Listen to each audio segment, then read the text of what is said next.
우리가 이제 오후 예배 때마다 사도신경의 내용을 가지고 함께 좀 생각해 보고 있습니다. 기독교 신앙이 어떻게 보면 가장 근본이라고 할 수 있어요. 근본적인 교리의 내용들을 배우게 되는데 교파를 초월해서 또 모든 어떤 교단을 초월해서 예수를 믿는 사람들이라면 누구나 받아들여야만 되는 내용이 바로 사도신경입니다. 그래서 우리 지난주에 조금 사도신경의 역사를 우리가 생각해 봤고 지난주 강의한 뒷부분의 내용들을 조금 하지 못했는데 그 부분 조금 하고 오늘 나눠드린 강의안의 내용 좀 진행하도록 하겠습니다. 사도신경을 초대교회가 어떻게 사용했는지에 대해서 조금 생각해 볼까 해요. 지난주 나눠드린 강의안에 이제 4번에 해당되는 내용인데요. 로마 교회가 먼저 사도신경을 사용해 왔고 그게 이제 점점점 발전해서 나중에 이제 4세기에 이게 교리문답식이었던 게 선언식으로 바뀌었고 8세기 정도 되어서 우리가 지금 고백하는 사도신경의 내용이 완성되었다. 이 내용들을 우리가 생각해 봤었습니다. 그러면 초대교회는 이 사도신경의 내용들을 어떻게 활용했을까? 이거는 우리도 이 내용들을 어떻게 활용해야 되는지를 조금 고민하게끔 만들죠. 우리는 사실은 사도신경을 예배 중에 고백할 때에 사용합니다. 그러지 않습니까? 그 외에는 사실은 사도신경의 내용을 어디다 쓰지? 이런 생각이 들 수 있는데요. 가장 먼저는 세례문답용 교리로서 사도신경을 사용했어요. 이거는 뭐 사도신경의 내용이 처음에는 문답식으로 로마 교회에서 사용되었다는 걸 통해서 우리가 한번 생각해 봤었습니다. 사도신경의 내용을 세례를 받는 사람들에게 교육하는 데 사용했습니다. 그러기에 너무 좋은 내용 아닙니까? 예수 믿는 사람들이라면 누구나 고백해야 되는 내용이잖아요. 세례를 받는다는 건 무엇입니까? 세례를 받는다는 건 자신 안에 있는 신앙의 고백을 공교회 앞에서 공적으로 나타내는 게 세례입니다. 그래서 죄 용서를 받았다는 것, 또 예수와 함께 죽고 예수와 함께 산 예수님과 연합된 존재라는 것을 고백하는 의식이 세례거든요. 그러니까 정식으로 세례받은 사람들은 교회의 일원이 됩니다. 그리고 성찬에 참여할 수 있게 되죠. 그러니까 세례를 받는다는 건 사실은 그의 인생에 있어서나 또는 교회적으로나 굉장히 중요한 의미를 가지거든요. 근데 세례는 그냥 받을 수가 없잖아요. 반드시 믿음이 있어야 되고 믿음이라는 것은 내용이 있게 마련이거든요. 그러니까 믿음이라는 것은 아무거나 믿으면 안 되고 올바른 내용을 믿어야 되는 거 아닙니까? 그래서 믿는 자에게 올바른 내용을 믿도록 가르치는 내용으로서 사도신경을 사용하곤 했다는 겁니다. 저는 오늘날에도 이러한 중요성을 우리가 조금 자각해야 된다는 생각을 많이 합니다. 초대교회 시절의 어떤 교회 생활들을 표현하는 책들을 보면 이 세례 그 문답을 위해서 교육을 한 3년 정도 진행했다고 해요. 그러니까 3년이라는 게 어디 딱 정해진 기간은 아니겠지만 진짜 그 사람을 충분하게 가르치고 그리고 이 사람의 믿음이 충분히 교회 안에 확인될 때까지 걸리는 시간이 3년입니다.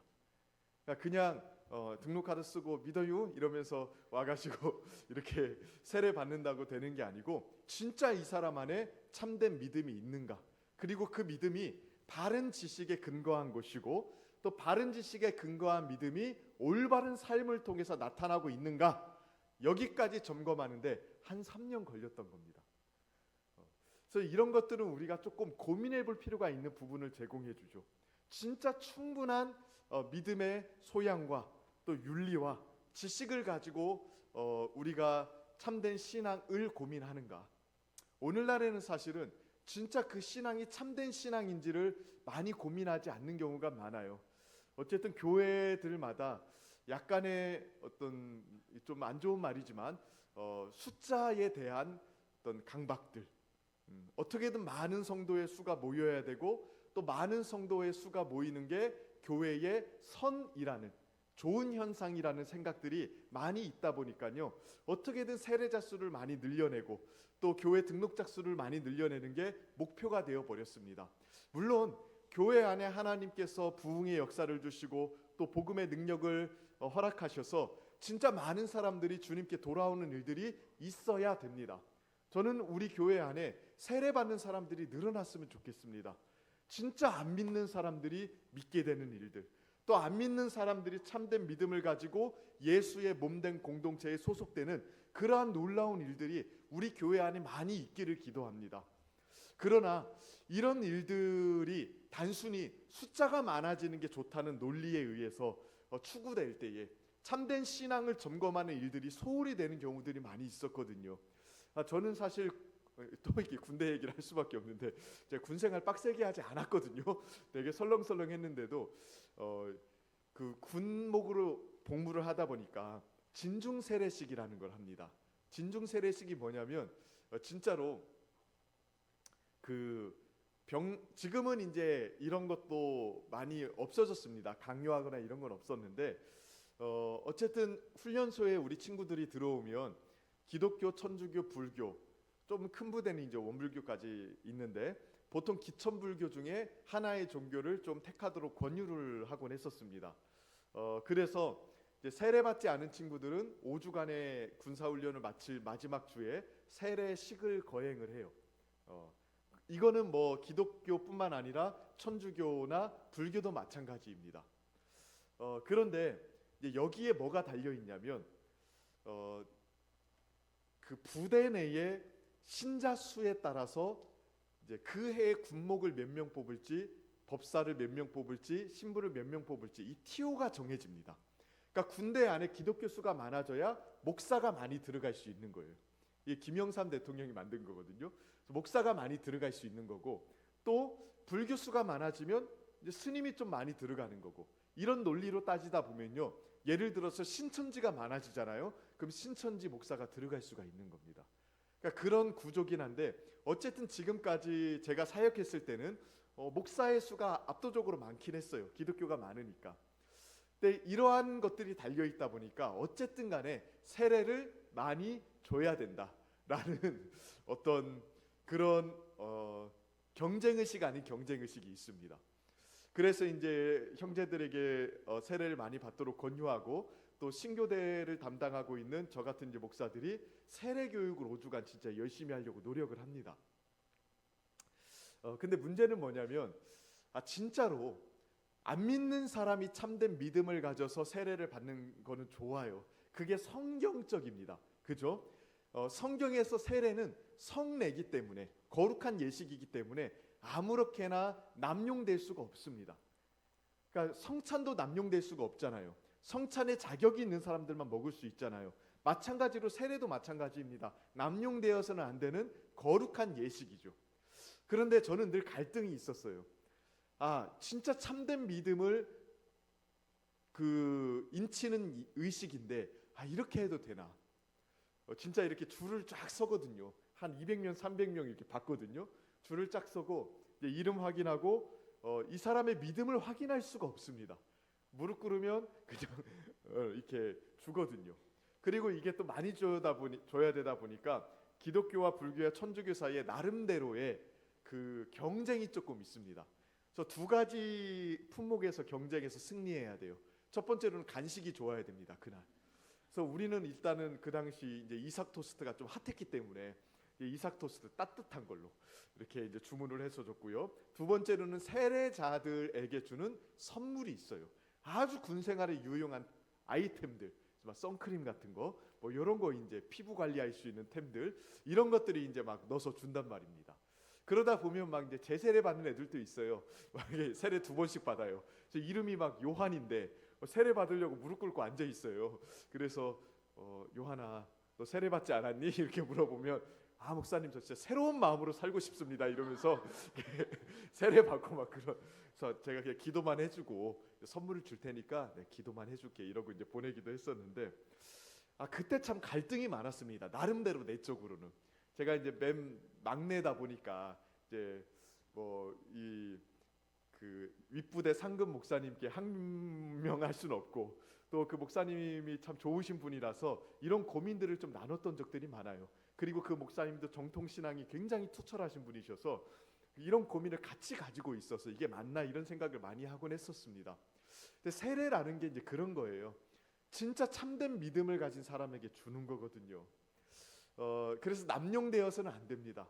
또 수가 많은 것이 좋은 것이라는 우리가 강박관념을 조금 벗어내야 됩니다. 계속해서 믿는 자들이 늘어나야 되는 건 맞아요. 그리고 복음의 역사가 우리 가운데 나타나기를 소망하는 마음을 가지고 기도해야 되는 것, 또 전도해야 되는 것도 맞아요. 당연히 그래야 돼요. 그러나 이 세상이 돌아가는 논리에서 숫자가 많은 게 선한 것이다, 이 논리를 우리는 조심해야 됩니다. 사실은요, 하나님이 보실 때에 참된 신자 한 사람이 1000명, 10,000명의 불신자보다 훨씬 가치 있을 수 있거든요. 그래서 우리는 이 점을 가지고 조심해야 되는데, 참된 신자를 만들어내기 위해서 교육할 때 썼던 것이 바로 사도신경의 내용이에요.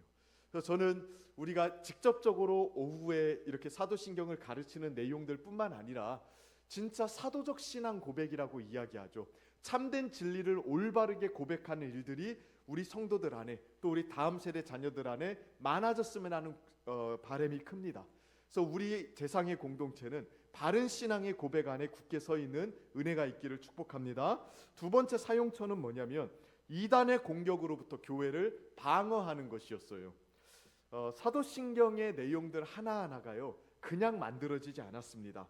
그 당시에 수많은 이단들의 공격으로부터 교회를 방어하기 위해서 교리들이 만들어졌거든요.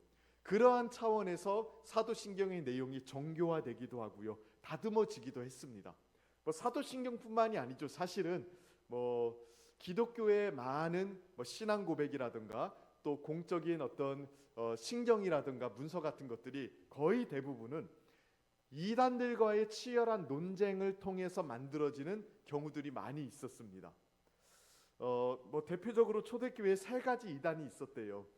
강의 안에도 나와 있는데, 첫 번째로는 영지주의, 두 번째로는 마르키온주의, 세 번째로는 몬타누스주의, 이런 것들인데, 내용을 자세히 설명하기보다도 이러한 이단들로부터 교회를 보호하기 위해서 싸우다 보니까 우리가 믿는 바를 성도들에게 가르치기 위해서 명확하게 표현하는 게 중요하구나라는 사실을 교회들이 깨닫습니다. 그래서 사도신경이 만들어지는 거고, 니케아 신경도 마찬가지고요. 그런 식으로 만들어지는 겁니다. 저는 오늘날에 있어서도 우리 신앙 고백이 이러한 역할들을 충분히 한다고 생각을 해요. 이단들이 가장 타깃으로 노리는 대상이 있대요. 3가지 조건이 충족되어야 일반적으로 신천지나 이런 이단들이 타깃으로 노렸다고 이야기합니다. 첫 번째로는요, 믿는 사람이어야 돼요.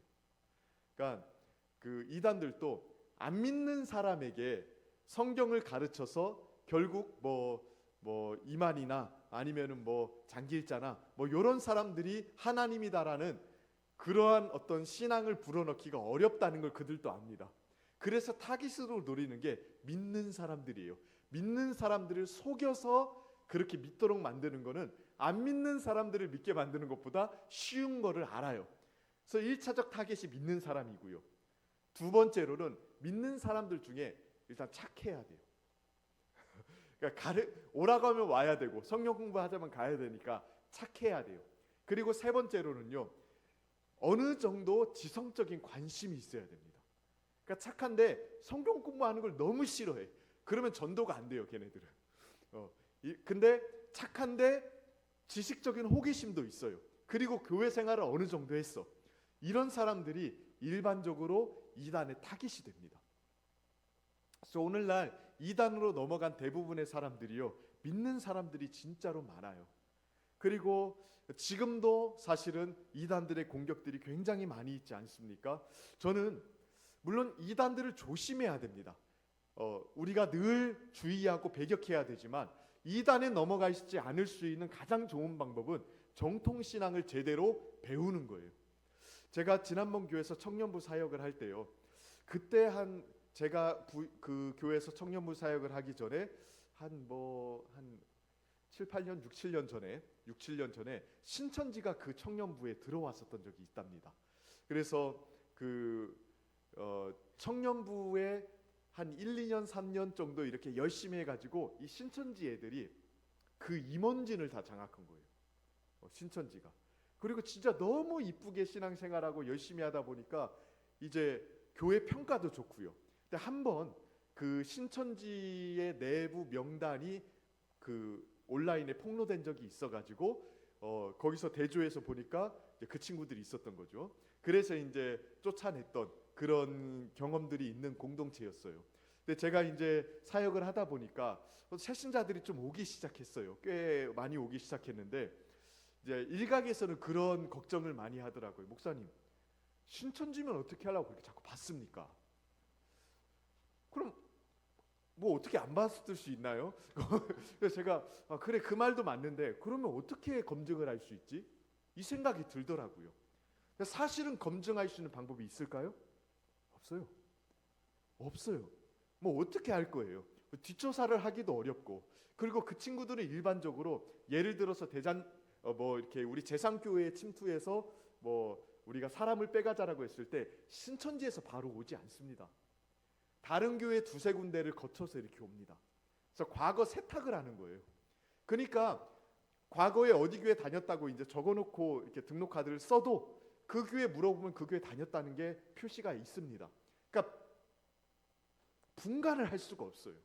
그래서 제가 그때 어떤 생각을 했냐면, 또 그 친구들을 어떻게 설득했냐면, 분간할 수 있는 방법이 없다. 다만 너희들이 또 우리가 올바른 신앙 안에 굳게 서 있으면 신천지건 신천지 할아버지건 들어와도 우리는 흔들리지 않을 수 있는 거 아니냐.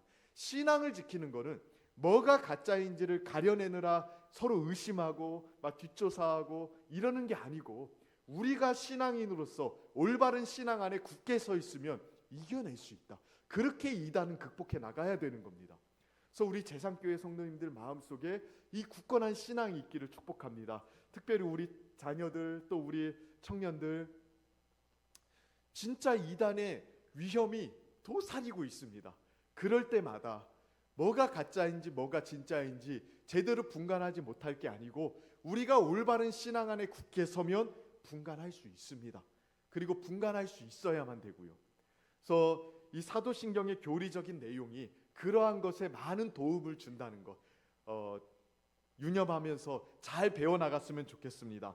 그러면 우리는 이 사도신경으로부터 어떤 유익들을 얻을 수 있습니까? 몇 가지 이제 유익들을 얻을 수 있는데, 첫 번째로는요, 사도신경의 교리들을 잘 배워놓잖아요. 그러면 성경을 이해하는 데 굉장히 도움이 많이 됩니다. 그래서 성경 공부의 열쇠가 돼요. 여러분, 제가 한번 교리에 대해서 설명한 적이 있죠. 교리라는 건 창세기부터 요한계시록까지 그 두꺼운 성경의 내용을 주제별로 일목요연하게 논리적으로 정리해 놓은 것을 가리켜서 교리라고 이야기합니다. 그래서 교리를 배우는 건 곧 성경을 배우는 거예요. 저는 제일 좀 안타까웠던 것들이 약간 오늘날 시대에 기독교 안에도 반교리적인 풍조들이 있습니다. 그래서 교리는 사람이 만든 거 아닙니까? 우리는 성경만 믿습니다. 그래서 성경에 있는 내용들을 읽고 이해하고 받아들이지 역사적 산물인 교리는 받아들이지 않습니다. 이렇게 이야기하는 사람들의 무리들이 꽤 있어 왔습니다. 그리고 지금도 사실은 그런 경우들이 많이 있습니다. 그래서 교리는 받아들이지 않고 성경의 내용만 우리는 받아들인다라고 이야기하는 사람들이 많습니다. 그러나 이거 되게 어리석은 생각입니다. 교리라는 건 뭐냐면 2000년 동안 기독교 역사가 흘러오면서 수많은 사람들이 성경을 해석하고 이해하는 노력과 시도들을 하지 않았겠습니까? 그리고 그 중에는 정말로 뛰어난 신학자들과 석학들도 있었을 거라고요.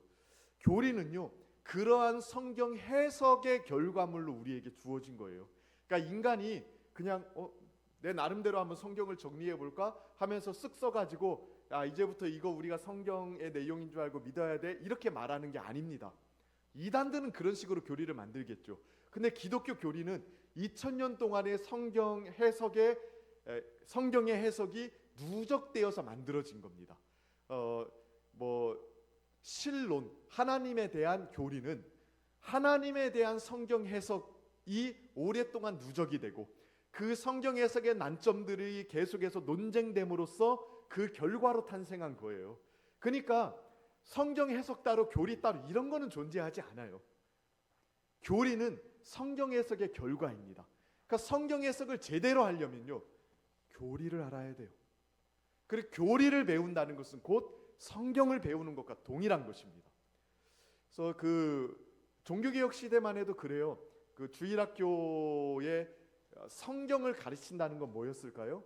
그 당시 기록을 보면 성경을 가르친다는 건 곧 교리 문답을 가르치는 거였더라고요. 칼빈이 제네바 교리 문답을 쓰거든요. 그 교리 문답을 가르치는 게 곧 성경을 가르치는 거였습니다. 성경 그냥 읽으면 잘 모르잖아요.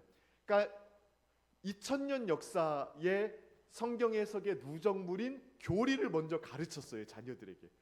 그럼 이 교리를 일단 배우고 나서 성경을 보면 성경이 어떻게 읽힐까요? 더 잘 읽히는 겁니다.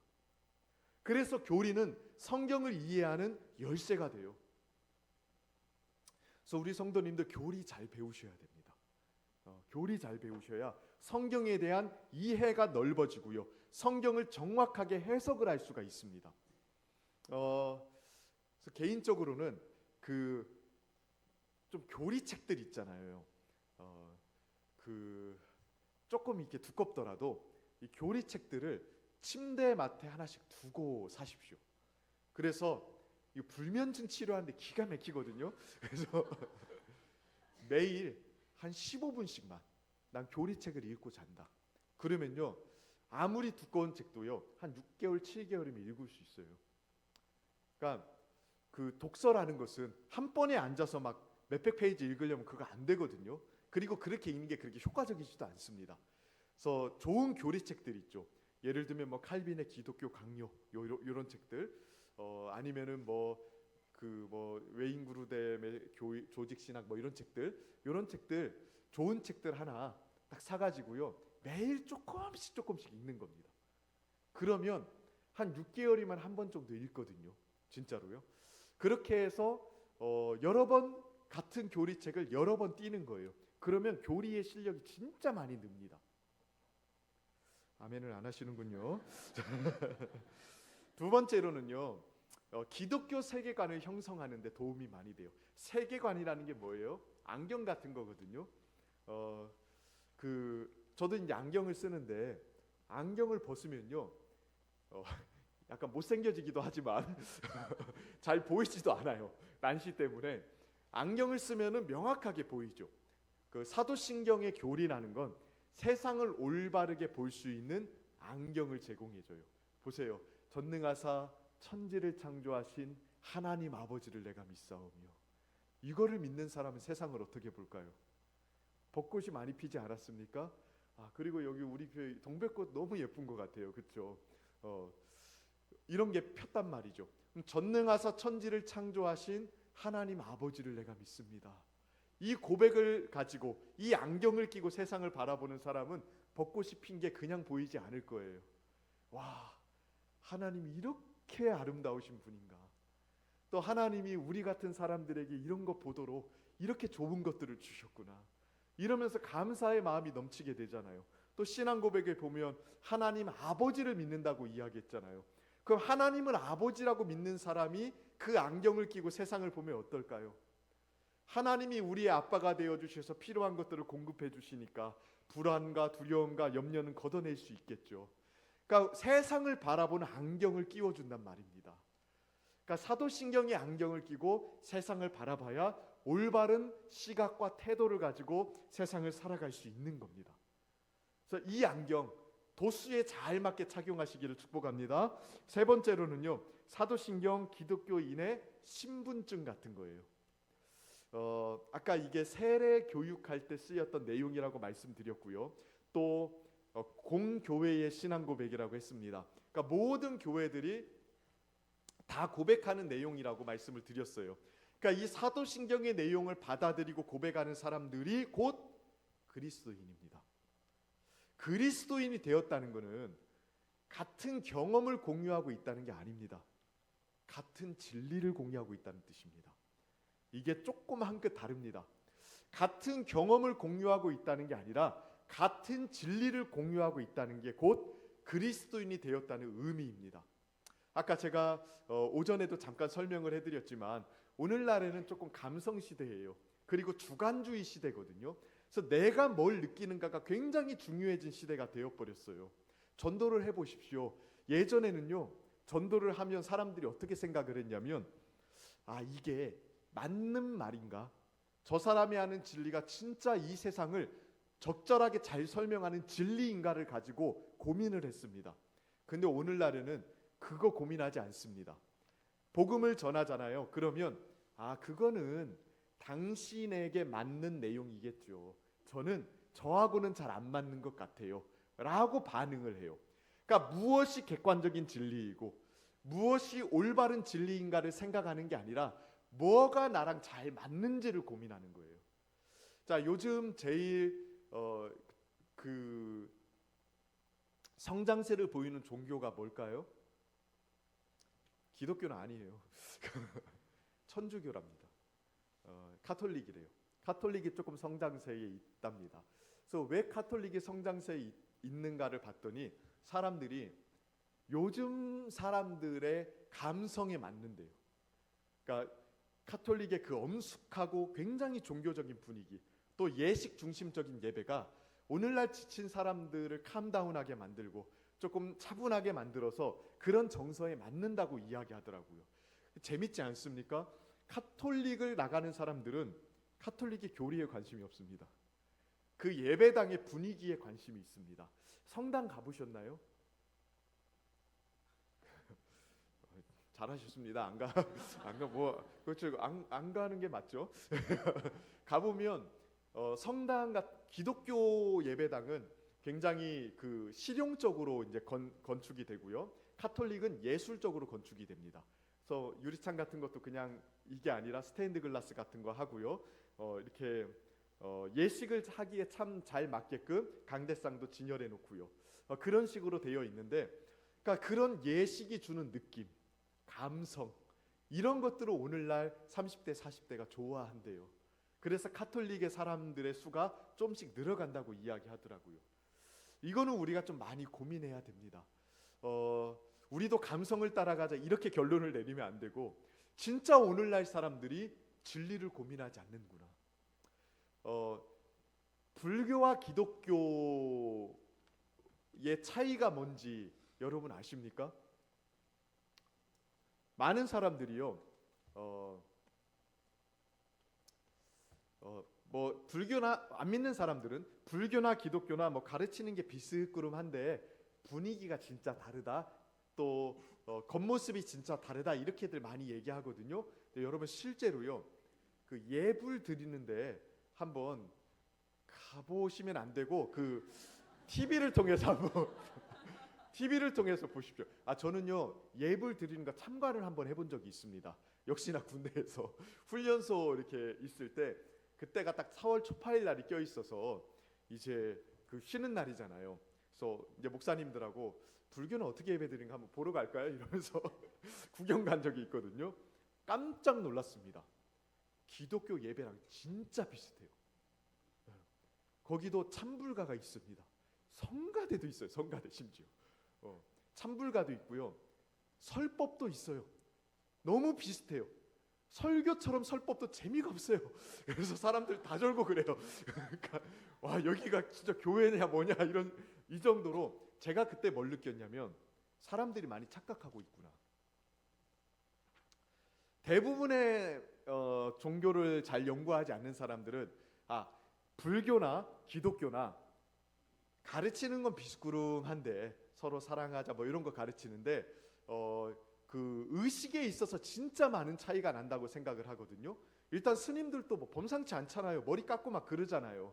그러니까 이런 데서 차이가 난다고 생각하지만 진짜 연구를 해보면 대부분 겉모습, 예전 이런 것들은 비스구름합니다.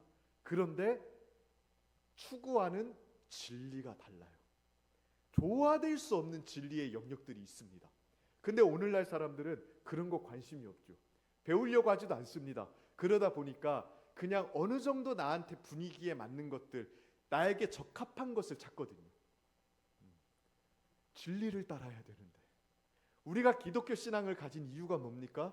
누군가가 물어보면 여러분들이 이렇게 대답하셔야 됩니다. 기독교가 진리이기 때문에 믿습니다. 교회 가니까 좋더라고요. 밥도 맛있고 목사님도 잘생겼고 막 이러니까 그죠? 좋더라고요. 이렇게 말씀하실 게 아니라 기독교가 진리이기 때문에 믿습니다. 이게 우리의 정답이 되어야 돼요. 사도신경을 고백한다는 건 이 진리에 동의했다는 의미이고 이 진리에 맞춰서 삶을 살고 있다는 고백입니다. 그래서 이 진리를 믿는다는 표징이 우리의 신분증이 될 수가 있는 거예요. 그리고 더 나아가서 사도신경을 믿는다는 건 교회의 하나됨도 유지하고 있겠죠. 다 같은 신앙을 고백해요. 그러면 이 신앙 안에서 우리가 하나라는 사실을 고백하는 겁니다. 그래서 제가 지난번에도 한번 말씀드렸죠. 사도신경을 고백할 때 두 가지 차원의 의미가 있어요. 하나님을 향해서 고백하는 의미도 있습니다. 하나님, 제가 이걸 믿습니다. 이런 의미도 있고요. 두 번째로는요, 서로를 향해서 고백하는 의미도 있어요. 우리가 이런 걸 같이 믿고 있습니다. 이 고백 안에 우리는 하나의 공동체를 이루고 있고 하나의 믿음 안에 묶여 있는 교회입니다. 이걸 고백하는 게 사도신경의 고백입니다.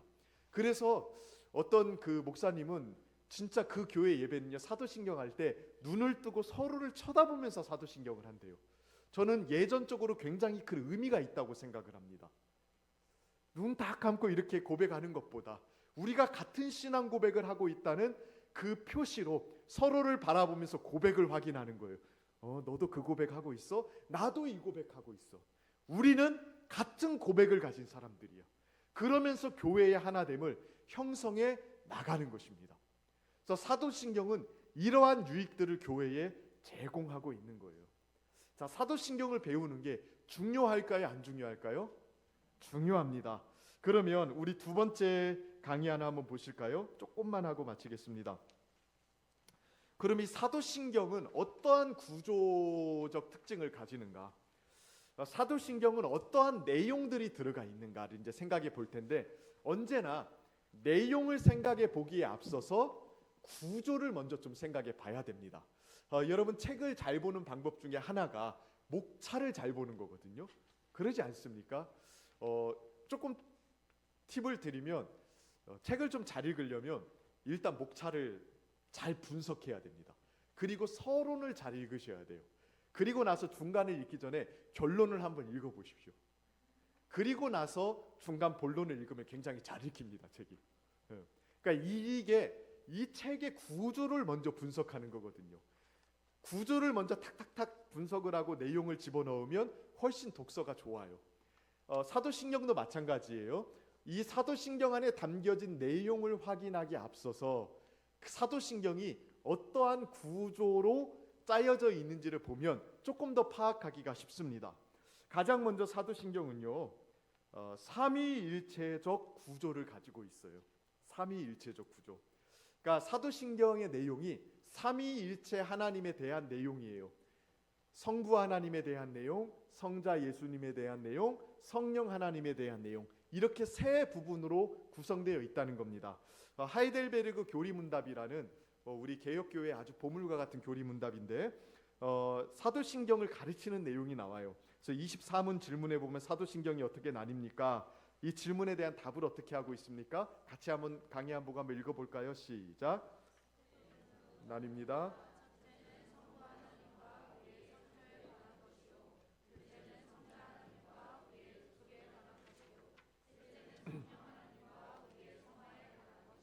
네, 사도신경이 세 부분으로 구성이 된대요. 성부 하나님과 성부 하나님이 행하신 창조 사역, 그리고 성자 예수님과 성자 예수님이 행하신 구속 사역, 세 번째로는 성령 하나님과 성령 하나님이 우리에게 일으키시는 성화의 사역, 거룩함의 사역, 이 세 가지의 내용으로 구분이 되어 있다고 이야기합니다.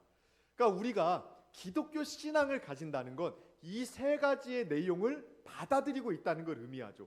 그러니까 너희는 뭘 믿냐라고 물어봤을 때 우리는 삼위일체 하나님을 믿는데 성부 하나님이 창조하셨다는 것, 성자 예수님이 구속을 이루셨다는 것, 성령 하나님이 우리 안에 거룩의 일들을 행하신다는 것을 믿는 것이 기독교 신앙입니다. 이렇게 딱 정리할 수 있어요. 그래서 삼위일체 하나님이 우리 신앙의 대상입니다. 하이델베르그 교리문답 24문부터 사도신경에 대한 내용이 나오는데 25문을 보면 삼위일체에 대한 내용이 나와요. 그리고 26문부터 28문이 성부 하나님, 29문부터 52문이 성자 하나님, 53문부터 58문까지가 성령 하나님에 대한 내용을 이제 가르치기 시작하거든요. 자, 그러면 사도신경의 성부 하나님에 대한 내용 뭐가 있는지 한번 볼까요? 한번 외워봅시다. 시작. 전능하사 천지를 만드신 하나님 아버지를 내가 믿사오며, 여기까지가 누구에 대한 내용? 성부 하나님에 대한 내용. 전능하사 천지를 만드신 하나님 아버지를 내가 믿사오며, 그 다음에 성자 예수님은요, 그 외아들부터 외워볼까요? 시작. 그 외아들 우리 주 예수 그리스도를 믿사오니 이는 성령으로 잉태하사 동정녀 마리아에게 나시고 본디오 빌라도에게 고난을 받으사 십자가에 못 박혀 죽으시고 장사한 지 사흘 만에 죽은 자 가운데서 다시 살아나시며 하늘에 오르사 전능하신 하나님 우편에 앉아 계시다가 저리로서 산자와 죽은 자를 심판하러 오시리라까지, 여기가 성자 예수님에 대한 고백이에요. 그럼 성령 하나님에 대한 고백은요? 성령을 믿사오며 거룩한 공예와 성도가 서로 교통하는 것과 죄를 사하여 주시는 것과 몸이 다시 사는 것과 영원히 사는 것을 믿사옵나이다. 아멘. 여기까지가 성령 하나님에 대한 고백이에요. 이 삼위일체 하나님에 대한 고백을 중심으로 이제 사도신경을 하나하나 생각해 보게 될 겁니다. 우리의 믿음의 대상은 누구라고요? 삼위일체 하나님이에요. 물론 다음 주부터 이 삼위일체 하나님 중에 그래도 예수님에 대한 내용이 많다는 것도 좀 생각해 보겠지만, 어쨌든 우리의 신앙 고백은 영존하시는 삼위일체 하나님께 있습니다. 성부 하나님과 그분의 창조, 성자 예수님과 그분의 구원, 성령 하나님과 그분의 거룩해 하심, 이 세 가지의 신앙 고백을 굳건히 붙들고 아주 정돈된 믿음 안에서 살아가는 우리 성도님들 되시길 주님의 이름으로 축원합니다.